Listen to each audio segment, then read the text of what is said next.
Okay, we are starting the lecture today. So as you remember in the previous lecture, you had the explanation of the muscles of the back, which if we talk about the muscles of the back proper, which are really very scarce, although subdivided into three main layers.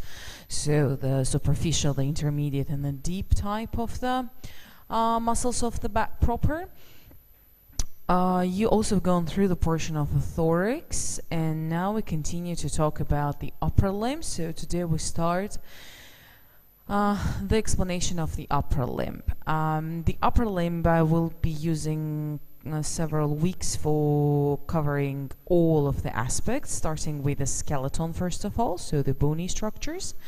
Second one, we will continue to talk about the joints, and the last one but not least, we will continue to talk about the soft tissue, particularly the muscles, as well as the facial compartments and how they are literally represented in case of the upper limb. So here in our textbook we can find the chapter 3 with a part of the upper limb. And let's start with the first portion, which is the overview of the upper limb. And here we have a nice picture, which is representing figure 3.1. And the very first figure dedicated to the upper limbs. Oh, sorry. Yes. So, first of all, what is the general understanding of the upper limb? Is that, sure, it represents the appendicular structure of our whole body. And from the perspective of the skeleton, all of us remember that the skeleton is subdivided into two main parts. This is the axial skeleton and appendicular skeleton. As a result, the upper limb literally represents the appendicular skeleton. Yes. So if as a result, we can say that the appendicular structures are literally representing one of the most mobile or movable type of the structures, and that's very well seen in the case of the upper limb, particularly where we can observe the most of the daily movement that we are performing. For example, it will be writing, holding, I don't know, typing, and so on, or recording something. Everything is literally done with the help of the upper limb. So that's why we can say that both delicate and gross type of movement can be found in this particular region. Well, anatomically we subdivide the whole upper limb into four main segments, and that's what you can see particularly here. You can find the part of the shoulder. So this is the shoulder region. We do have the region of the arm, or also known as brachium. We do observe here a region known as forearm, or antebrachium in Latin. And the last one but not least, this is the hand, or segment known as hand, or also known as manus. Well, I do believe all of you have heard about the word manual, meaning that when you do something manual, you literally do by hand, yes, by your hand. So that's where it comes from, so that you do have the region, the hand region is literally known as manus, simply to say. These particular segments are subdivided into the smaller regions, which we'll also talk about now. Although before going through the regions, let's talk about each segment and what do we expect to find here. Well, in case of the shoulder segment, this is the region where we will have the connection or attachment of the free upper limb with the axial part, so with the axis of our body, so with the axial skeleton.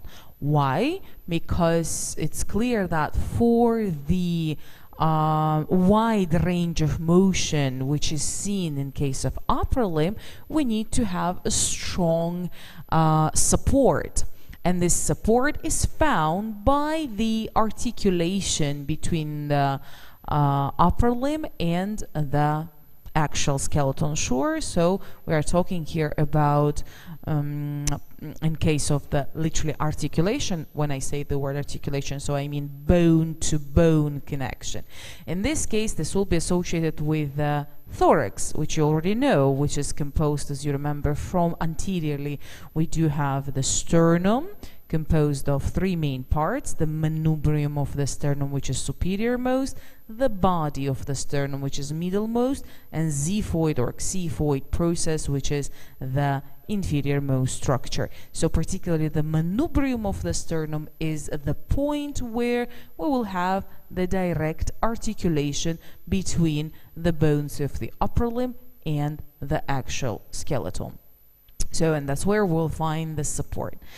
If we continue, the part of the arm is literally representing a part of the literally free upper limb. When we say the word free upper limb, so in this case we're talking about the structure which is represented away from the trunk, and sure, it has much more mobility as a result than, for example, the region of the shoulder. Although it doesn't mean that the shoulder is immobile, sure not. Although in comparison to the arm, the forearm, and the part of the manus, you can find that sure the shoulder is less movable. Now, in case of the arm, we can find, first of all, to characterize it, it's literally the longest part of the upper limb, so it's the longest segment of the upper limb, and normally it makes the communication between the part of the shoulder and the forearm. Here you can find the presence of the type of the bone which is known as long bone, as we know, and this is particularly the humerus. In case of shoulder region, we do have the structure known as the pectoral girdle. The pectoral girdle is literally the circular structure. Anteriorly we can find the clavicles on both of the sides, and posteriorly we can find the scapula. So the clavicle is also known as collarbone, and in case of the scapula it's also known as shoulder blade. The most interesting part is that the pectoral girdle itself, although it seems that it should be like a circular structure which is closed from all of the sides, well, we can say that compared, for example, to the lower limbs, this part of the girdle is incomplete. So posteriorly it doesn't, I mean, the two scapulas are not articulating with each other, and we will see why, and we'll see what type of the freedom or degree of freedom does it give us in case of the movement. But let's continue. Here we do have the part of the arm, as I said, and the main type of the skeletal structure would be the representation of the humerus. The muscular part of the arm is subdivided into two main parts, and they are known as the anterior and posterior compartments of the arm. So that which will be subdivided, sure, by the humerus, the presence of the humerus, and sure will be covered by the fascia. So that makes the subdivision between these two compartments of the muscles. As we continue, we do have a region of the the segment known as forearm, and this segment is literally represented between the elbow and the wrist. As a result, this is also the long part of the upper limb. In this case, we do have again two long bones, so which are known as ulna. As you can see in anatomical position, it is localized medially, and the radius, which is localized laterally. And the last one, but not least, what can be found here is the hand or manus, and you can find that it is composed of the carpus, so the part of the wrist. This is the carpus. I will zoom it now so it will be seen well. So here we are, this is carpus. Here you can find metacarpus, and you can find the phalanges. So from the perspective of these segments to be divided into the regions, you can see that, as I told you, the regions here are much more, I mean, they're like smaller subdivisions of the segments of the upper limb, but all of them have approximately very logical title, logical division, and I mean why this division is done at all. So for example, if we talk here, you can find in this picture, you can find the anterior view and you can find the posterior view of the upper limb. And sure, not only the upper limb, but even the part of the torso, you would say. That's true. But what I want you to remember is that because the upper limb, and particularly its skeleton, has only one point for the bone-to-bone articulation. Somehow it should be supported, because one point of articulation would not be enough to produce the movement in case of the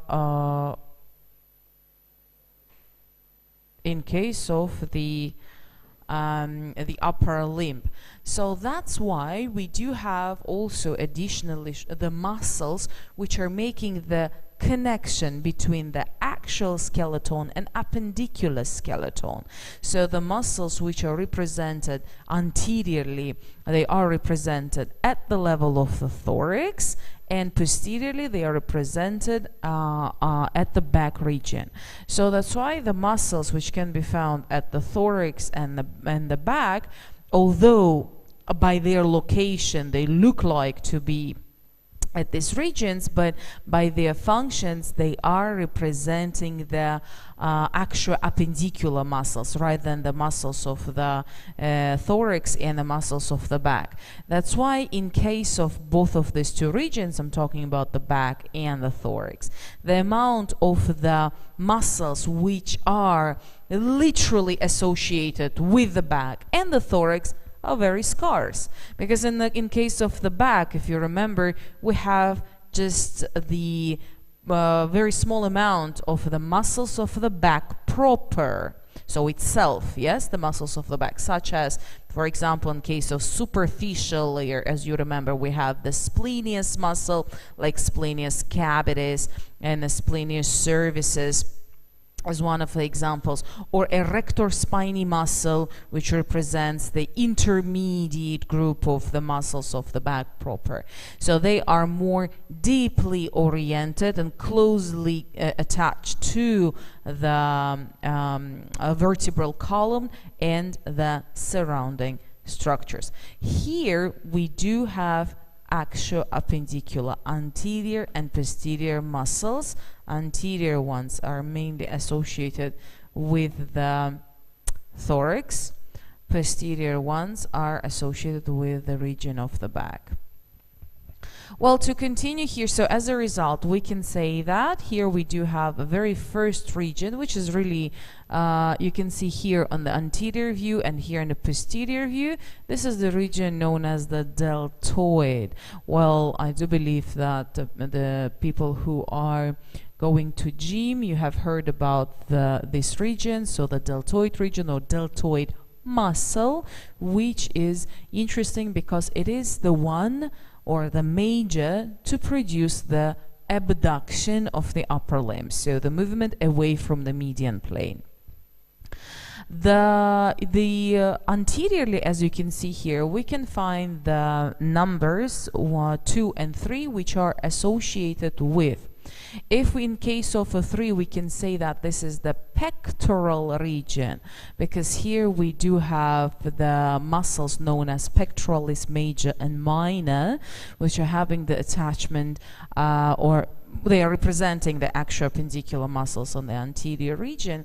Why? Because literally pectoralis major and sure the minor as well, they are attached by one of their attachment to the axial skeleton, particularly the thorax, and by their second, the distal attachment, they are attached to the upper limb. In case of pectoralis major, we will see that later in the semester, that it is associated directly with the humerus, so the arm the bone of the arm, and in the case of the pectoralis minor, it will be associated or attached to the scapula.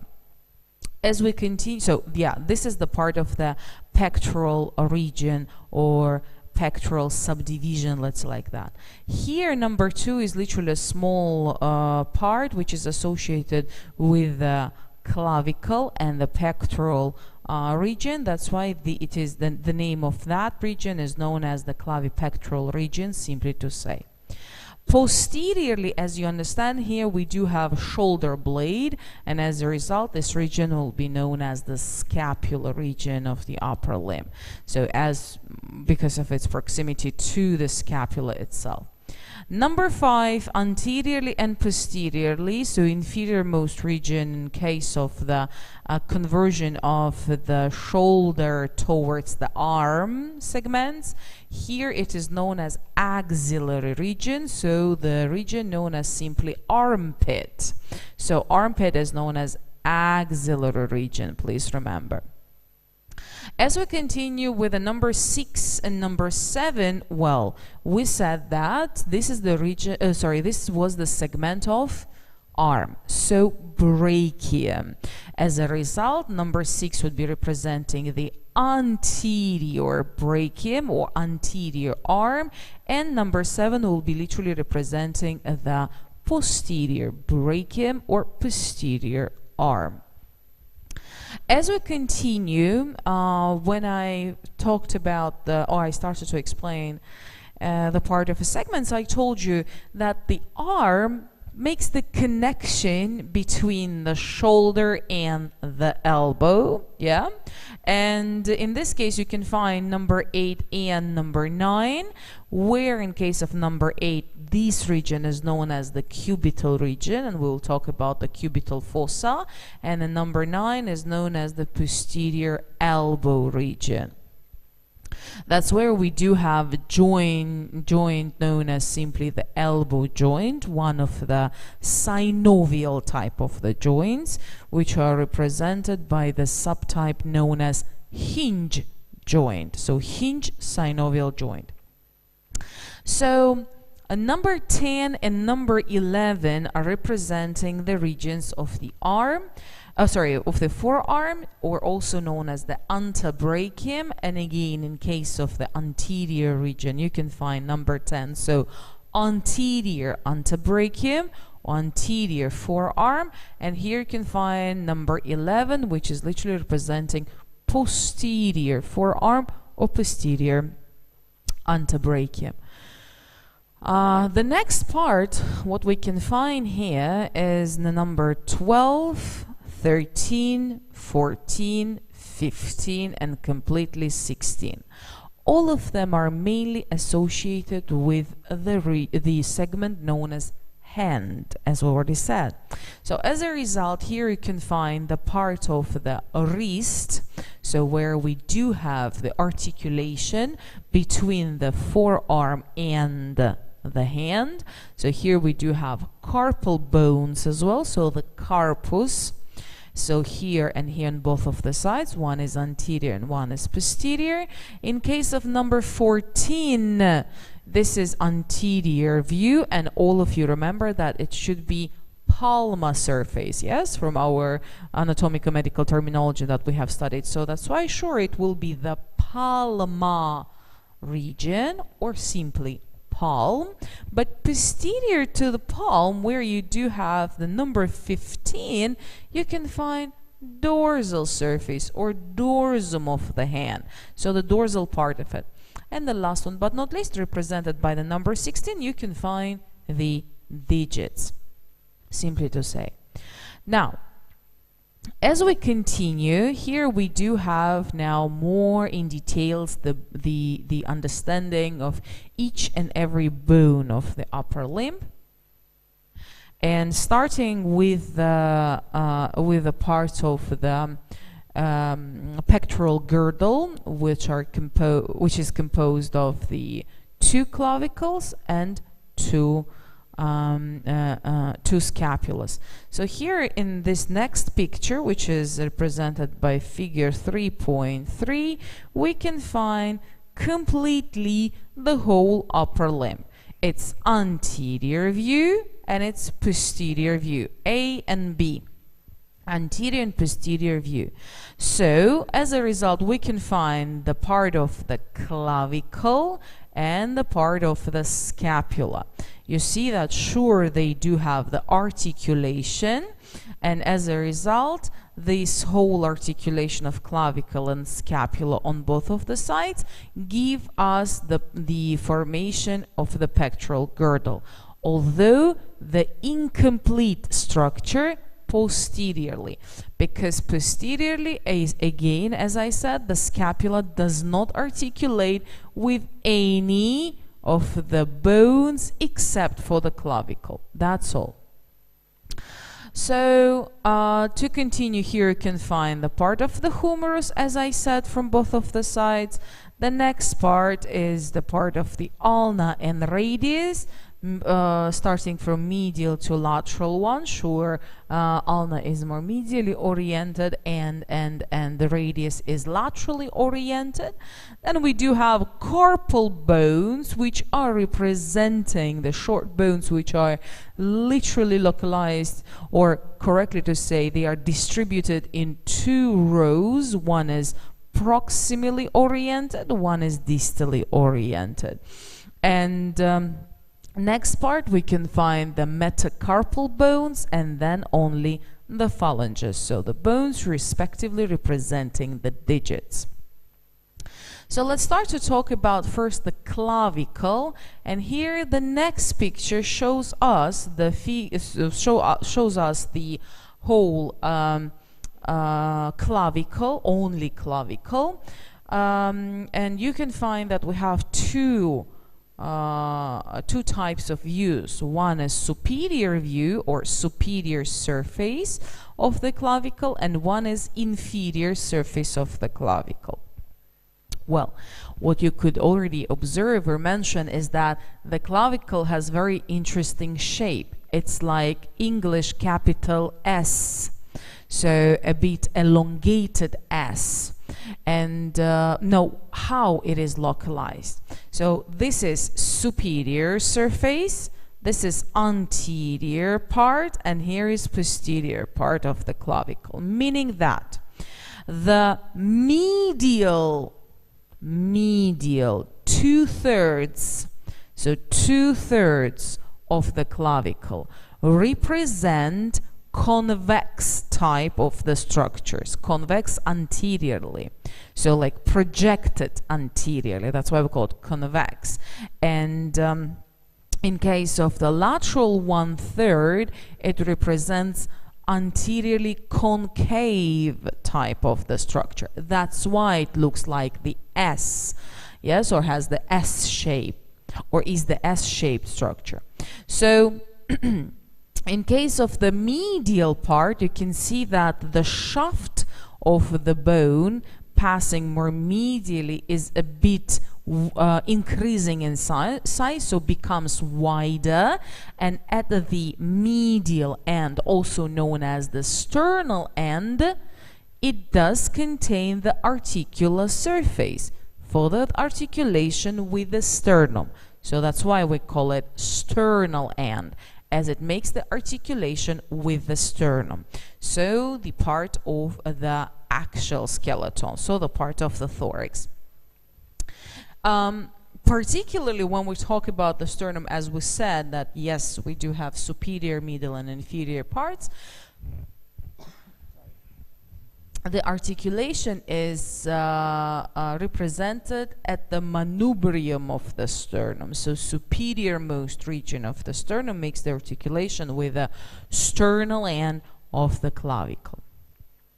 On the other hand, we do have lateral end of the clavicle, which is also known as acromial end. Why do we call it acromial? Because of the structure where we have the articulation with. So acromial end, acromion is the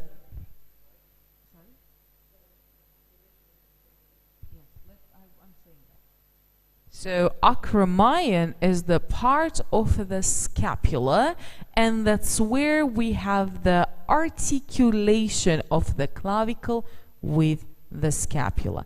If we go back to the figure 3.3, we can see that articulation very well. Let me zoom it for you, and you can find here the lateral end of the clavicle articulating with the acromion of the scapula. This is the anterior view of that articulation, and here you can find the posterior view of that articulation, although sure it won't be that well seen from posterior region because of the overlying other structures. So that's why acromial end is the lateral end of the clavicle. Now, what is important is that in case of the inferior surface, the clavicle has many roughness. Why? Because it provides the surface for the attachment of different ligaments and sure the muscles.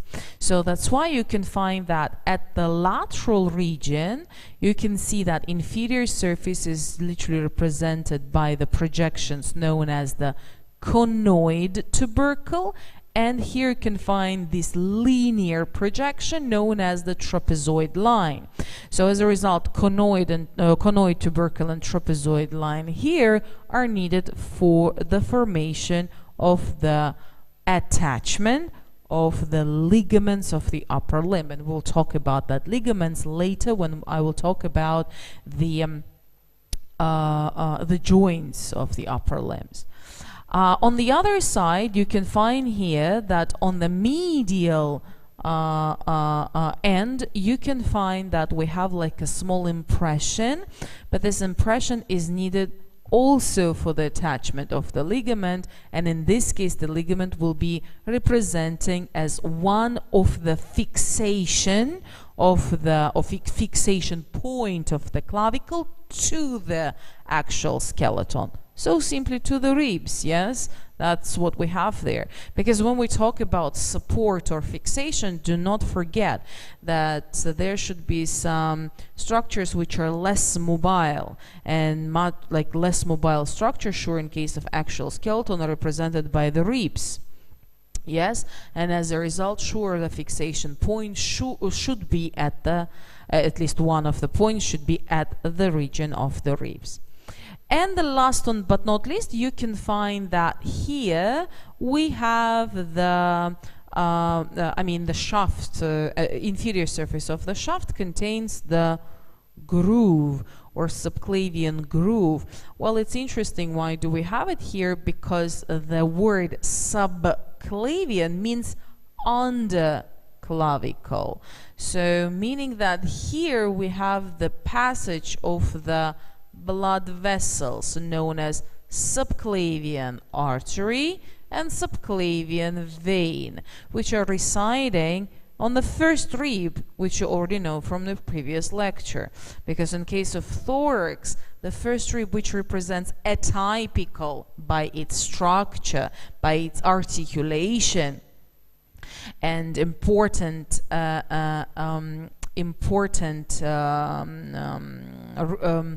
bone markings, one of them, or two of them, correctly to say, were the grooves for subclavian artery and subclavian vein. Do you remember? Okay, I will show you it one more time. So if, oh, sorry.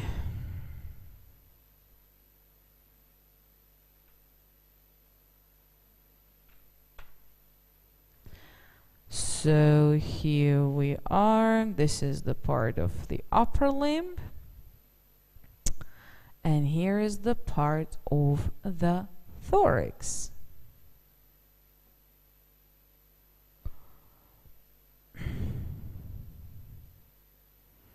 And here's the detailed explanation of each and every type of rib, because we said that we have typical and atypical. And the first rib is good example of a typical rib. And here, as you remember, this is the first rib, the superior surface, and here we do have the invaginations, which are known as grooves for subclavian artery and the subclavian vein. So if it's subclavian, it's clear that it should be under the clavicle. And under the clavicle, the very first structure what you can find would be the first rib. So they're very closely associated to each other. I think we have even a better picture to understand what I'm talking about. The very first figure in case of the chapter of thorax, you can find and you can observe the proximity of the clavicle and the first rib. So sure, the subclavian blood vessels will be passing literally between these two structures. So that's why it's literally logical to observe. So now the question is, okay, we understood that the idea of the clavicle to be attached, articulating, to be articulated with the axial skeleton, so literally representing one of the most important supports there. But also the question is, what are the main functions of that bone?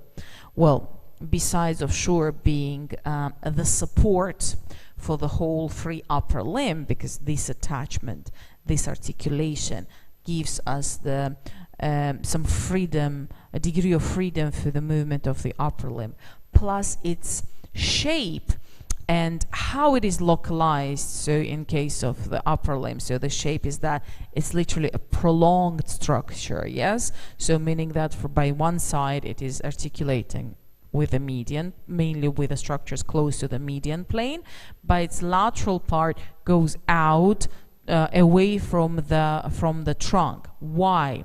Because this helps us to, you see, to form the shoulder and attach the free upper limbs such as arm and forearm a bit away from the actual skeleton. Because if it would be too close, there would not be that degree of freedom. Yeah? There would be simply the obstacle for the movement. So that's why it's important to understand why the clavicle is so essential. This is one thing. Second important function is that the clavicle here produces like the protection for the neurovascular bundle. Neurovascular means we're talking about simply the nerves passing towards the upper limb, and the vasculature means the blood supply, particularly mainly towards the upper limb. So as a result, it like produces like the like a tunnel through which we have the passage of the neurovascular bundles. So as we continue, important thing about the fixation of the clavicle, because we said so many times that the clavicle is important in case of the protection, in case of the formation of the degree of freedom, and so on.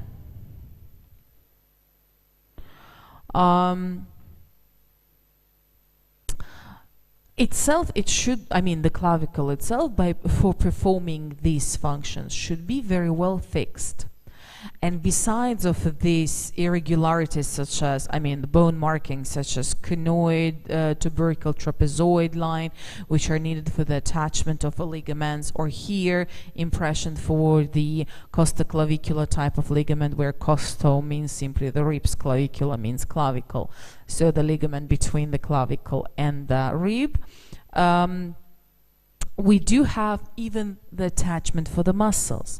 That's why here in the portion of the shaft on the inferior region, we do have the attachment of the small but still very important muscle known as subclavius muscle. Again, the name is very logical. Why we call it subclavius? Because it's simply localized or attached to the inferior surface of the clavicle. So it means that it is under the clavicle there. So that's why we call it like that. The next part, what do we have here, is the portion of the scapula. So the next bone, as you can see from the figure 3.5, is very interesting by its shape, because we can say that it's a triangular shape, yes? So you can find here pictures A, B, C, and D, out of which B is very schematical representation, just to show you important parts of the scapula. So as we continue, the triangular shape, if it's triangular, so it means that we are talking about the formation of borders of the triangle, okay? And if it's triangle, it means we're talking about the angles, yes, the presence of the angles. So as a result, you can find that, yes, we do have 3 angles and the 3 borders. They are better seen in case of the picture B, which shows us the posterior view of the schematically represented scapula. And we can find here that the from the posterior view, you can find the formation of the medial border, so border closer towards the median plane, so towards the, because we're talking about the posterior region of the body, so we're talking about the back. As a result, this border is closer to the vertebral column. It doesn't mean that there is the articulation, sure not. On the other side, we can find the lateral border, and sure, on the upper side, we can find the superior border. Now, these particular borders are connected to each other, or they are producing the angles. Well, logically, that in case of medial and the lateral border, we can find the angle which is oriented inferiorly, so that's why you will simply call it inferior angle, which is logical. In case of the medial and the superior border, you can find the angle which is oriented superiorly, so that's why it will be the superior angle. And the last one but not least, you can find the superior border and the lateral border producing the angle laterally oriented. That's why this region would be representing the lateral angle. Well, saying that the clavicle or shoulder blade simply represents the triangular structure, we should also mention that the clavicle literally represents the flat type of the bone, so it's literally flattened. And on the posterior surface of the clavicle, you can find a large projection known as the spine of the scapula. So you can find here the scapular spine, again in case of schematical representation, and here you can find it on the picture A in the much more detailed drawing. Here you can find it as well. This is the picture C of the figure 3.5. And what is this particular spine? So the spine of a scapula simply represents the projection of the bone and divides the whole posterior surface into 2 main parts, or 2 main fossas. The superior fossa is known as the supraspinous fossa, which is smaller by its size, and inferiorly oriented we do have infraspinous fossa. Well, the names and titles are also very logical. We say that these fossas are produced by what? By the spine of the scapula. So superiorly oriented fossa will be supraspinous, so superior to the spine, and infraspinous fossa would be known as infraspinous. Why? Because it is literally represented inferior to the spine of the scapula. That's all. That's the whole idea of the naming and titling. Yes, everything is very, very logical. But let's continue. So the part of the spine of the scapula, as you can see from the picture A, as it passes from medial border towards the lateral angle, you can find that it starts to increase or like widen in size, and also makes important thing. It makes like a small rotation towards the anterior surface of the body, so more anteriorly. Why? Because here, this enlargement of the spine of the scapula, or this widening, is simply known as acromion, which we've talked already about. And this part will represent the will contain, sorry, the surface, or articular surface for the acromial end of the clavicle. What did I say? One more time.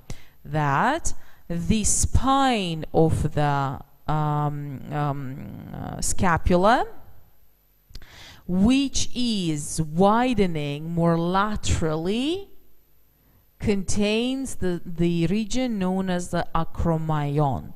Acromion itself contains the articular surface, as you can see, so the facet for the articulation with clavicle. Okay, so as a result, we can see that this is the point. It's known as acromioclavicular joint.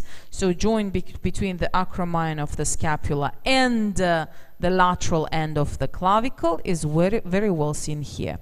So two types of joints we already understood that we do have. One of them is sternoclavicular, so between the manubrium of the sternum and the medial end of the clavicle. And the second one is the acromioclavicular joint, so between the acromion and the acromion of the scapula and the clavicle. Clear? Do we have any questions? Would you like me to explain something one more time? No? Okay, good. So let's continue. Anterior surface of the scapula, or I would say even more precisely, okay, it's anterior surface, sure, but more precisely, because the scapula is oriented posteriorly and has the exposure to the ribs, that's why the anterior surface is more precisely known as costal surface. So the one which is exposed to the ribs. Okay, so this is the posterior surface, and here you can see the costal surface, the one which is anteriorly oriented, but to say that it's like literally the anterior structure, also not very precise. So that's why it's better to say that or call it as the costal surface. So the costal surface here, as well as the posterior surface, all of them are representing the surface for the attachment of the muscles. That's why in case of, for example, in case of posterior surface, where we have supraspinous and infraspinous fossas, that's where we have the attachment of supraspinatus muscle and infraspinatus muscle respectively. So again, the name will be the same. So infraspinous, supraspinous, so infraspinatus, supraspinatus muscles. In case of the costal surface, we can find that here we do have subscapular fossa. So fossa like under the scapula. So that's why the muscle here, which will be attached, would be known as subscapularis muscle. Simply as it is. So as a result, these particular muscles, by the way, they are attached to the arm, in case of the bone which is known as the humerus, sure, so it will be attached there, and we'll see what type of movements do they perform a bit later as well. Now, on the costal surface, besides of having the subscapular fossa, we can find the projection known as the coracoid process. So this small process or projection here is known as the coracoid process, and you can see the proximity between the acromion and the coracoid process of the scapula. That's why, if you remember, with the regions or the parts of the conoid, tubercle and trapezoid line of the of the clavicle that we've talked about, well, they will be producing the or they will be literally providing the attachment to the ligament. So this is the clavicle, this is the inferior surface of a lateral clavicle with conoid tubercle and the trapezoid line, and here you can find coracoclavicular ligament. So this one, this is the lateral view, by the way, or here you can find the coracoclavicular ligament, and that's why you have the attachment of this ligament between the clavicle, particularly its inferior surface of a lateral end, where you have conoid tubercle and the trapezoid line. And as a result, you have formation of this ligament with the coracoid process. So it means that it's not only on the medial side that the clavicle is well fixed or to the or stabilized over the actual skeleton, but on the lateral side you see the stabilization between the bones of the pectoral girdle. So besides of having simple articulation such as acromyoclavicular joint, yes, here you do have also the additional stabilization through the coracoclavicular ligament. So that's how it looks like. Well, it's also very logical to expect, to observe some structures, I mean, in many ligaments and many muscles. Why? Because they are participating in the stabilization of that region. Because when something is, I mean, when the region is very movable, the stabilization is very essential.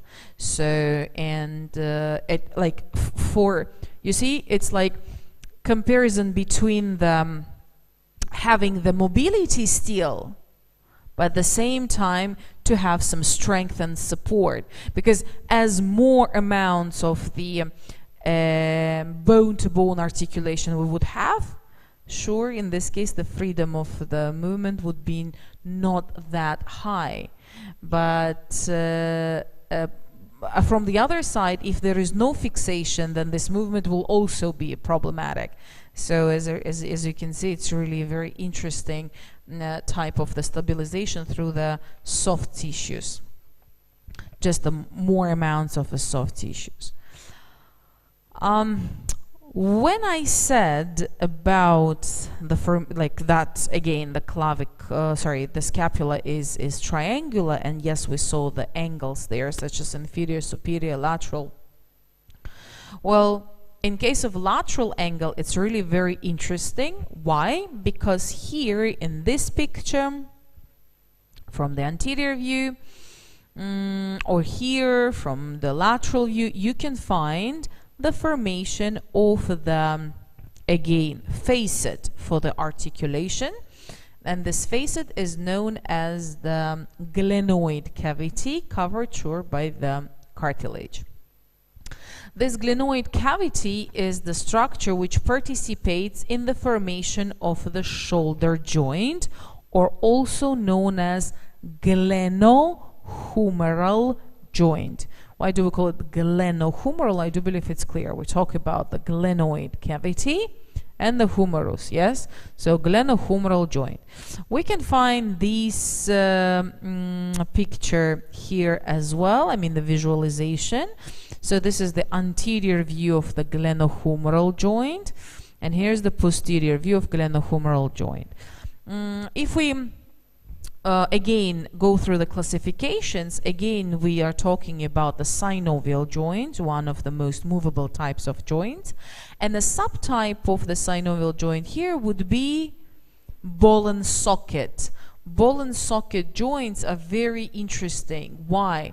Because we're talking about the spherical structure. In this case, this is the head of the humerus, which is residing like in the socket, which is also having the spherical cavity. And you know that the sphere, it's like a ball, yeah? Whatever you will kick it, that's where it will move. So it's for the surfaces which are spherical, the movement is much easier and the range of motion is much higher. So that's why at the shoulder joint we can find flexion, extension, abduction, adduction, circumduction, and rotation even. So you see how many, so it's the multi-axial type of the joint, and as a result the movement literally goes in different axes, and as a result we can find so many different types of the movement which can be performed by literally our body. So that's why this glenohumeral joint is represented, as I said, between the head of the humerus, which I will talk more today about, but the second part or second compositional part of the joint is the glenoid cavity, and that's how it looks like. Would you like to have some break? You thought I wouldn't ask, yeah? Okay, let's do break 10 minutes, please, and then let's continue. Thank you. Students who are online and live, I will stop the streaming, and in 10 minutes we'll start it again. Thank you.